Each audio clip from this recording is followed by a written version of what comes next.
देखिए, आज हम कौन सा टॉपिक करने जा रहे हैं बीएनएस का। हम कर रहे थे भारतीय न्याय संहिता चैप्टर 6 और offences affecting the human body, मतलब हमारी बॉडी के साथ, ह्यूमन बॉडी के साथ क्या क्या क्राइम्स हो सकते हैं और उनकी क्या क्या पनिशमेंट्स हो सकती है। Culpable homicide, murder, culpable homicide जिसमें कि हम एक को मारना चाहते हैं और जिसमें डेथ दूसरे की हो जाते हैं, ये वाले सेक्शंस हम कवर कर चुके हैं। अब नेक्स्ट कौन सा सेक्शन आएगा? सेक्शन 103 बीएनएस, जो कि आईपीसी का सबसे ज़्यादा सुना हुआ आपका सेक्शन होगा, धारा 302। जब भी आपने कोई पिक्चर देखी होगी उसमें यही होता था ना, ताज़ीरात हिंद धारा 302 के तहत फांसी की सज़ा सुनाई जाती है, या फिर ताज़ीरात हिंद दफ़ा 302 के तहत उम्र कैद की सज़ा दी जाती है। ये सारे आपने बहुत सारे पिक्चरों में सुने हुए हैं, लेकिन अब ये 302 के अंडर नहीं होगा। अब ये जो भी कुछ होगा ये होगा सेक्शन 103 के अंडर और भारतीय न्याय संहिता के अंडर। अब आईपीसी के अंडर नहीं होगा। क्यों? क्योंकि अब नया लॉ आ गया है बीएनएस का। So welcome to this session, जिसमें हम करने जा रहे हैं मर्डर की पनिशमेंट, और एक पूरा ही नया क्राइम ऐड हुआ है जो है पनिशमेंट फॉर मॉब लिंचिंग। तो क्लियर हो गया ना? इस वाली वीडियो में हम करेंगे पनिशमेंट फॉर मर्डर, और क्योंकि ये मॉब लिंचिंग एकदम नया आया है तो इसके लिए मैं एक पूरा वीडियो बनाऊंगी जिसमें हम इसकी सारी डिटेल्स को करेंगे। ये टॉपिक जो है आपका, चाहे आप कोई कॉम्पिटिटिव एग्जाम दे रहे हो या फिर आप लॉ पढ़ रहे हो या कुछ भी ऐसा काम कर रहे हो या लॉ में इंटरेस्ट रखते हो, आपको मॉब लिंचिंग जो कि एकदम नया टॉपिक है उस पर पूरी डिटेल्स चाहिए, उसके पॉजिटिव्स नेगेटिव्स, इसकी क्यों ज़रूरत पड़ी और इसमें क्या क्या आगे इंप्रूवमेंट्स की ज़रूरत है, ये सारा कुछ हम करेंगे। और अगर आप स्टूडेंट हो तो हर बार मैंने कहा है आप अपना कॉपी और पेन लेके बैठिए, साथ साथ अपने नोट्स बनाते जाइए, ताकि आप मेरे को बार बार मेल ना करो कि आप नोट्स प्रोवाइड करो। हर वीडियो नोट से भरा हुआ है, सिर्फ आपको स्क्रीनशॉट लेना है और उनको अपनी कॉपी में नोट करना है, ठीक है? तो इस वीडियो में हम सिर्फ करेंगे पनिशमेंट फॉर मर्डर, और मॉब लिंचिंग जो है इस पर मैं पूरा एक सेपरेट वीडियो बनाऊंगी जो होगा हमारा नेक्स्ट वीडियो, ठीक है? चलिए तो स्टार्ट करते हैं हम। मर्डर के लिए तो आप देखो कितने सारे हमारे केसेस हो चुके हैं। निठारी ये तो बहुत ही फेमस है। यहाँ पर ये जो गैंग रेप था, इस पे इन ज़्यादातरों में आपको देखोगे कि मर्डर के लिए आपको लाइफ इम्प्रिजनमेंट या फिर हैंग होने की पनिशमेंट मिलती है, ठीक है? अब कई ऐसे केसेस आते हैं जिनमें लोग बच जाते हैं। ये जो है ये राजीव गांधी वाला केस था, ये तो अभी चल ही रहा है, इंद्रानी मुखर्जी वाला। ये भी आप पहचान ही गए होगे, ये तो हम बहुत बार ही कर चुके हैं। कौन सा था ये आप बताओ? उसके बाद ये एक बहुत फेमस केस था। और निठारी का अगर आप फॉलो करते हो ज़रा भी लॉ को, तो आपने देखा होगा कि यहाँ पर ये दोनों दोनों के दोनों एक्विट हो गए हैं। इतने सारे मर्डर्स हुए और आज हमें ये नहीं पता इतने सारे बच्चों के मर्डर हुए कैसे, क्योंकि ये सारे एक्विट हो गए हैं।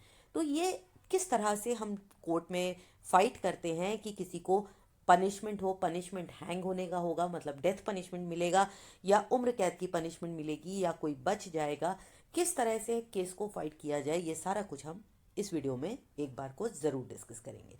तो हम करने जा रहे हैं बीएनएस का सेक्शन 103 पनिशमेंट फॉर मर्डर। अगर आपको मेरे चैनल के वीडियोस अच्छे लगते हैं तो प्लीज़ लाइक, शेयर और सब्सक्राइब ज़रूर करें। ये एक छोटा सा एक्ट है जो मेरे को मोटिवेट करेगा और मैं आगे भी डिस्कस अपने वीडियोस बनाती रह सकती हूँ। और इसके अलावा हम आपसे क्या चाहते हैं, मेरे सारे वीडियोस फ्री हैं।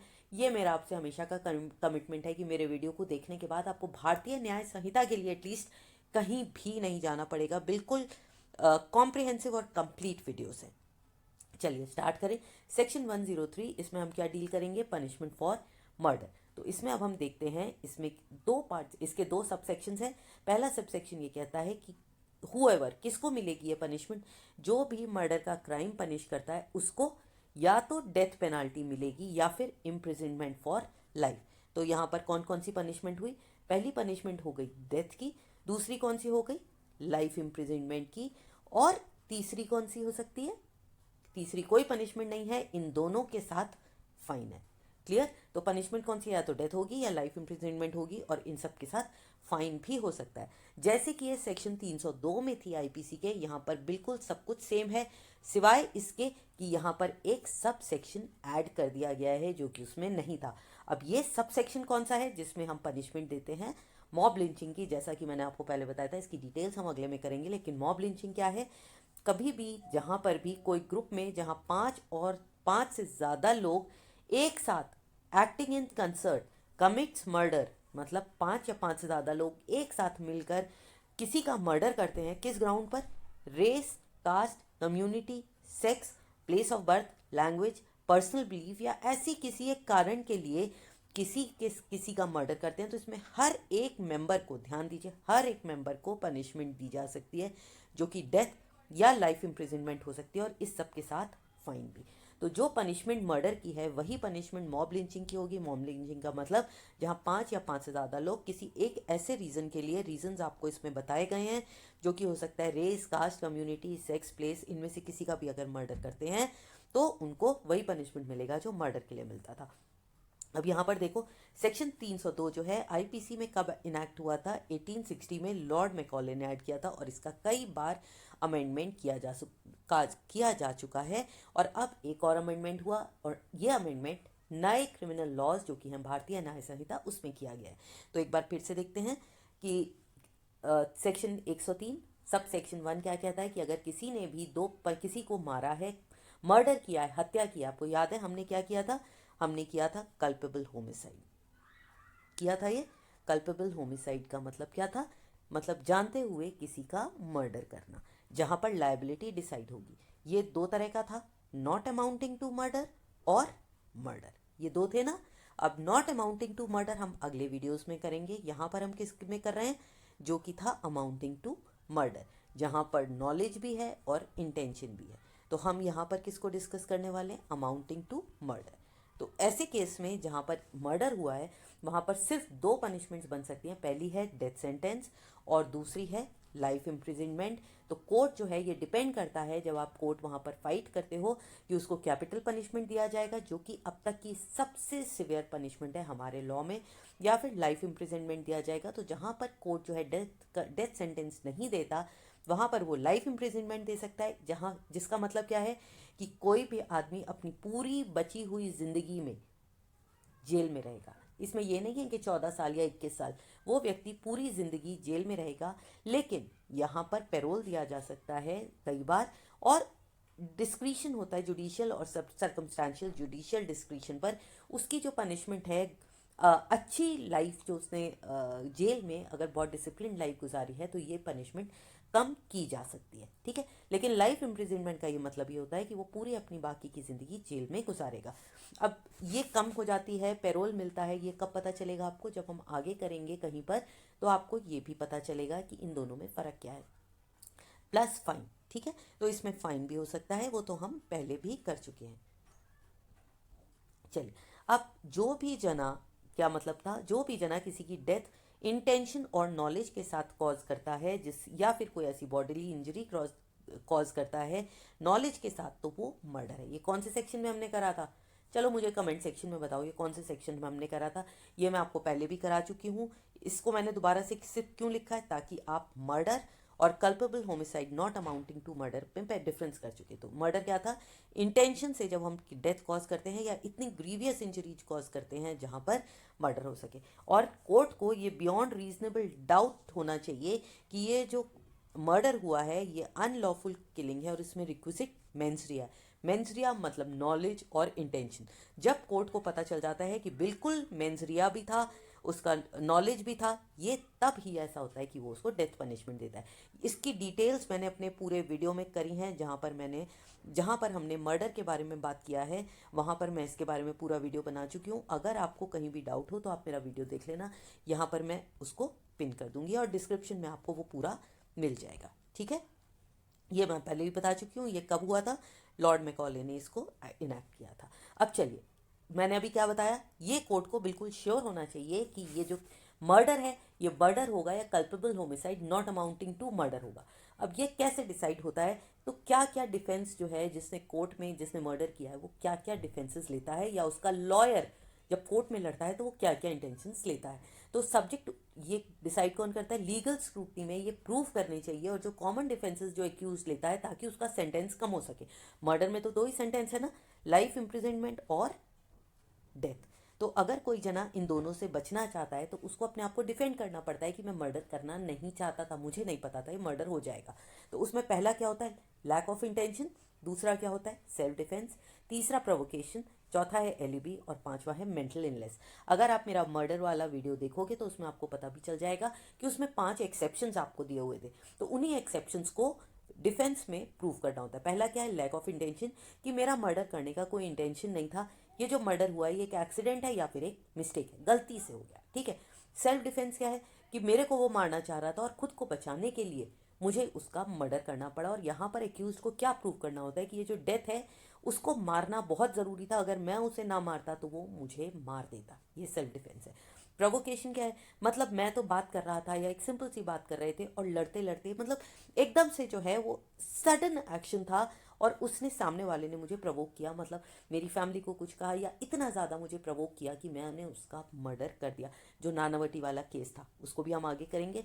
और इतना ज़्यादा प्रवोक किया कि मेरे को उसका मर्डर करना पड़ा। एलिबी क्या है, कि मैं तो वहाँ पर मौजूद ही नहीं था, और जब मैं वहाँ पर मौजूद ही नहीं था तो फिर मैं मर्डर कैसे करता हूँ। इसके लिए उसे पूरा एविडेंस देना पड़ता है जो ये सपोर्ट करे कि उसका एलिबी था और वो वहाँ पर मौजूद नहीं था। मेंटल इलनेस, ये भी पिक्चरों में आपने बहुत देखा होगा कि सज़ा से बचने के लिए वो कह दे कि उस समय पर जब मर्डर हुआ है तब मेरी मेंटल कंडीशन जो थी वो बिल्कुल ठीक नहीं थी। तो ये 5 एक्सक्यूजेस होते हैं और इसको हर आदमी प्रूव करना चाहता है। अब इसको वो प्रूव कर सकता है या नहीं, किस पे डिपेंड करेगा, एविडेंस पर, फैक्ट्स और सर्कमस्टांसेस पे। तो इसी के बेसिस पर कोर्ट डिसाइड करता है कि ये मर्डर माना जाएगा, और मर्डर नहीं माना जाएगा तो फिर ये culpable homicide not amounting to murder होगा। ठीक है, क्लियर है ये, culpable homicide not amounting to murder, इसको हम आगे करेंगे।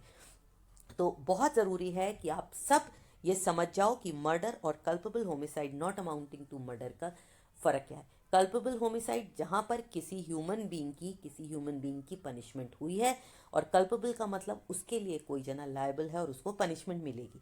अब punishment culpable homicide not amounting to murder में मिलेगी या कल्पेबल होमिसाइड मर्डर में मिलेगी, इसको मैं अपने वीडियोस में बहुत अच्छे से एक्सप्लेन कर चुकी हूँ और ये आपको पता होना बहुत ज़रूरी है, चाहे आप ऐसे ही वीडियो देख रहे हो या आप स्टूडेंट हो या फिर आप किसी कॉम्पिटिटिव एग्जाम में देना चाह रहे हो। तो ये सारी चीज़ें मैंने बहुत डिटेल्स में अपने सब वीडियोस में बताई हैं।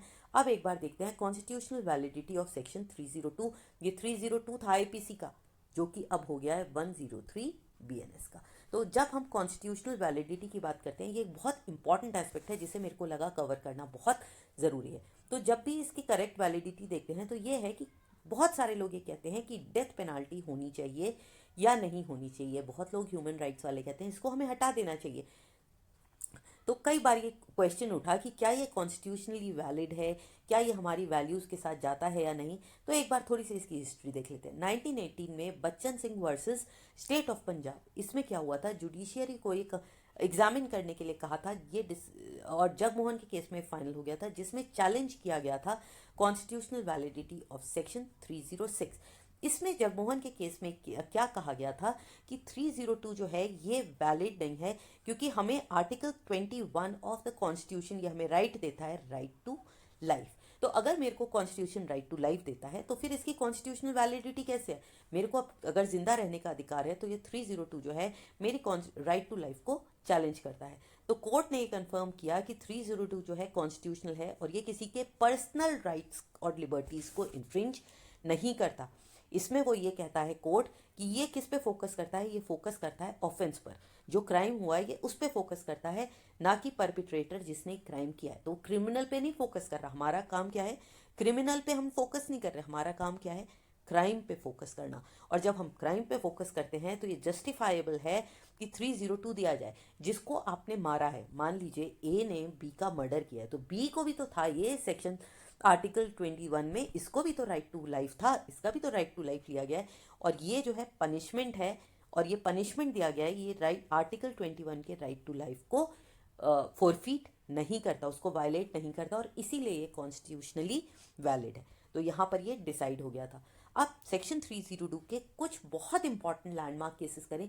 आप ये समझो कि सेक्शन 302 हमारा बहुत ही इंपॉर्टेंट सेक्शन है, क्योंकि ये सबसे बड़ी पेनाल्टी देता है जो किसी को भी दी जा सकती है, वो है डेथ पेनाल्टी। और इससे छोटी जो एक पेनाल्टी है वो लाइफ इम्प्रिजनमेंट, इससे कम कोई इसके लिए क्राइम की सज़ा है ही नहीं। तो ये एक बहुत इंपॉर्टेंट केस है, इंपॉर्टेंट सेक्शन है और आपको आगे हर जगह काम आएगा। चलिए देखते हैं इसके कुछ लैंडमार्क केसेस। सबसे पहले हम लेते हैं Virsa Singh versus state of Punjab. इसमें मैंने सारे केसेस नहीं लिए हैं, सिर्फ बहुत इंपॉर्टेंट केसेस लिए हैं जो कि इस सेक्शन के डेवलप होने में बहुत इंपॉर्टेंट थे। इसमें क्या हुआ था, सबसे पहले प्रिंसिपल कंपोनेंट्स बताए गए थे, जिसमें कि होमिसाइड जो है सेक्शन 302 के अंडर लिया जाएगा। होमिसाइड तो हुआ ही है, कब लिया जाएगा? तो कोर्ट ने यहाँ पर ये बताया था कि जब हमारा इंटेंशन किसी को इंजर करने का है और इतना ज़्यादा इंजर करने का है कि उससे डेथ हो जाए, जब हमें पता है कि हम जो इंजरी दे रहे हैं वो नॉर्मल सर्कमस्टांसिस में, नॉर्मल सर्कमस्टांसिस में, ध्यान रखिएगा, ऑर्डनरी सर्कमस्टांसिस में किसी की डेथ कर सकती है, तो वो सेक्शन 302 में आएगा। ठीक है। अब KM नानावती, ये एक केस तो सभी ने सुना हुआ है, फिर से देख लेते हैं।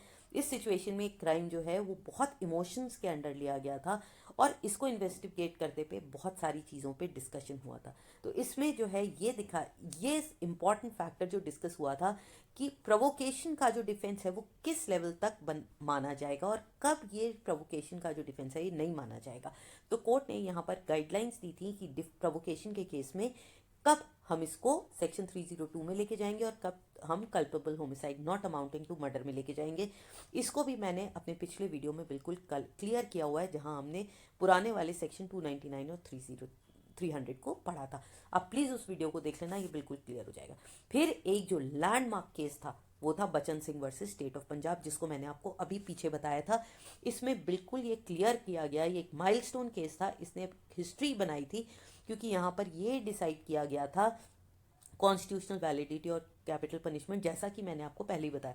और कोर्ट ने यहाँ पर सबसे पहले ये डॉक्ट्रिन ले किया था कि सिर्फ रेयरेस्ट ऑफ रेयर केस में आपको डेथ पेनाल्टी दी जाएगी, और ये आज तक वैलिड है। इसलिए बचन सिंह का जो केस है इट्स वेरी इंपॉर्टेंट। अगर आपसे कभी भी पूछा जाए, कभी भी किसी कंपटीशन में, कि रेयरेस्ट ऑफ रेयर की जो डॉक्ट्रिन है ये कहाँ से आई थी, तो ये था बचन सिंह के केस में 1980 में, और इसको चैलेंज किया गया था जगमोहन के केस में। ठीक है। मच्छी Singh versus state of Punjab. अब ये क्यों इंपॉर्टेंट है? बचन सिंह का जो रेयरेस्ट ऑफ रेयर केस है, इसमें यहाँ पर सुप्रीम कोर्ट ने और इलेबोरेट किया था और यहाँ पर ये बताया था ये रेयरेस्ट ऑफ रेयर डिसाइड कैसे किया जाएगा। तो कौन कौन से ऐसे फैक्टर्स हैं जिससे डिसाइड होगा कि ये रेयरेस्ट ऑफ रेयर है या नहीं?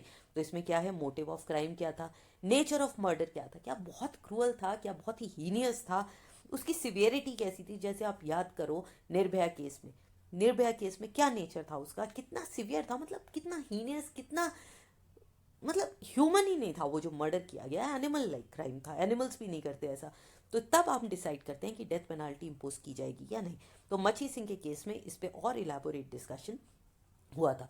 फिर एक इम्पॉर्टेंट केस क्या था जहां पर हमने डेथ पेनाल्टी दी थी, वो था Dhananjoy Chatterjee versus state of Bengal 1994 का। ये भी एक बहुत इंपॉर्टेंट केस था जहां पर कोर्ट ने ये डेथ सेंटेंस जो है हमेशा उसको मेंटेन करके रखा था, क्योंकि वो जो मर्डर था वो बहुत ही ग्रीवियस मर्डर था, और रेप और मर्डर एक माइनर चाइल्ड का हुआ था, तो ग्रूसम ऑफेंस था, और इसलिए इसमें एक डिटरेंट फैक्टर भी था। हालांकि बाद में इस पे बड़े सारे चैलेंजेस हुए, बड़े सारी कंट्रोवर्सी भी क्रिएट हुई, लेकिन एक डेटरेंट भी ज़रूरी था ताकि लोग ऐसे ग्रूसम और क्रूअल क्राइम्स ना करें। फिर आया था Santosh Bariyar versus state of Maharashtra. ये यहाँ पर बचन सिंह के जो प्रिंसिपल्स थे, जहाँ पर डेथ पेनाल्टी दी गई थी, दोबारा से कोर्ट ने उसको रिविजिट किया था, दोबारा से उसको देखा था, और यहाँ पर फिर से उन्होंने एम्फेसाइज किया था कि मिटिगेटिंग फैक्टर्स जो हैं उसको ध्यान दें, और उसी के केस पर डिसाइड होगा कि डेथ सेंटेंस कब दिया जाएगा, रेयरेस्ट ऑफ रेयर केसेस कब होंगे। फिर मोहम्मद अजमल अमीर Kasab versus state of Maharashtra, ये तो आप समझ ही गए हो, ये जो 26/11 वाला टेररिस्ट अटैक था मुंबई में, उसका जो एक लोन सर्वाइवर था जो टेररिस्ट में, उसमें उसका जो कैरेक्टर था, वाइल्ड कैरेक्टर, मतलब बिना सोचे समझे टेररिज्म की जो एक्टिविटीज़ हैं उस पर तो क्राइम डेथ के अलावा आप क्या दोगे, जब आप अंधाधुंध गोलियां चला रहे हो, हज़ारों लोगों की जान खतरे में है, और सिर्फ किस लिए, क्योंकि आप टेररिस्ट हो, तो ये तो नहीं है ना। और आपके पास पूरा प्रूफ था, CCTV रिकॉर्डिंग्स थी, इतने सारे गवाह थे, सब प्रूफ था, तो कोर्ट ने इसको डेथ सेंटेंस दिया था। एक और लैंड ब्रेकिंग केस था राजीव गांधी का असैसिनेशन केस, जिसमें बहुत साल लगे थे। और एक यहाँ पर एक नई चीज़ आई थी, सुप्रीम कोर्ट ने डेथ सेंटेंस जो है कई सारे कन्विक्ट्स का बदल दिया था, बदल के उसको लाइफ इम्प्रिजनमेंट में कर दिया था। क्यों? क्योंकि बहुत डिलेड एग्जीक्यूशन था। ये थोड़ी ना आप इतने सालों तक एक आदमी को कोर्ट ने कहा रखे हुए हो, आपको डेथ पेनाल्टी मिलेगी नहीं मिलेगी, तो कन्विक्ट्स का भी तो एक मेंटल स्टेट है, और इस बेसिस पर उन्होंने डेथ पेनाल्टी को सबका नहीं बदलकर लाइफ इम्प्रिजनमेंट कन्वर्ट कर दिया था। और ये लास्ट, इसको तो हम कई बार कर चुके हैं, निर्भया केस, और यहाँ पर भी डेथ सेंटेंस कोर्ट ने माना था। क्यों? क्योंकि ये क्राइम ही बहुत सीरियस था, बहुत क्रूअल था, और यहाँ पर तो कैपिटल पनिशमेंट के अलावा अगर आप कुछ और दे के इन लोगों को छोड़ देते ना तो लोग ही मार देते। ये इतना ग्रूसम, इतना क्रूअल और इतना इनसेंसिटिव केस था। तो ये बहुत सारे लैंडमार्क केसेस थे जिनको मैंने डिस्कस किया है। आई होप आपको सेक्शन 302 एकदम क्लियर होगा। Culpable homicide not amounting to murder, इसको हम बाद में करेंगे, लेकिन उससे पहले हम मर्डर का ही केस करेंगे। नेक्स्ट वीडियो में हम डिस्कस करेंगे मॉब लिंचिंग, वो भी डिटेल्स में ही होगा और आपको हर कंपटीशन के लिए प्रिपेयर करेगा। पर आपको अगर अच्छा लगा हो तो प्लीज़ लाइक, शेयर और सब्सक्राइब करना। जो भी इस वीडियो से जिसको भी फ़ायदा हो उसको आप प्लीज़ शेयर कर देना। And thank you all. Comment करके बताते रहिए इसको मैं कैसे इंप्रूव कर सकती हूँ, क्या कर सकती हूँ। See you in the next video. Till then bye bye.